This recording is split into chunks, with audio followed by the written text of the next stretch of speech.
تعبتني يا ابني. فراخ وجبت لك، لحمه وجبت لك. كل بقى، كل هتموت. ايه يا بكتيريا مالك يا؟ الفار يا بابا، جبت له فراخ وما كلش، وجبت له لحمه وما كلش، وفي الاخر كل كاتشب. الدكتور بيقول ان لو ما كلش لحوم هيموت. تيمور هيموت يا بابا. يا حبيبي يا تيمور. طب وكده تيمور هيموت، هنعمل ايه دلوقتي؟ لازم نوديه لدكتور بهايم يا بابا. يلا بينا يا، ولا اقول لك روح انت وديه وتعالى استناك. ماشي، اروح انا واجيلك بسرعه.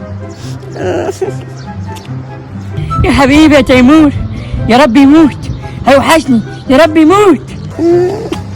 ازيك يا دكتور؟ مالك يا حبيبي، في ايه؟ الف سلامه. الفار بتاعي ما بياكلش غير كاتشب. كاتشب بس؟ اه. في اليوم كله؟ اه. بقاله قد ايه عن كده؟ بقاله 5 ايام. 5 ايام؟ وريني كده. واضح ان هو تعبان.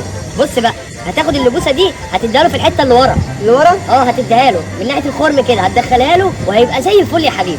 ماشي يا دكتور. مع الف سلامه. متأكد يا دكتور؟ الف سلامه.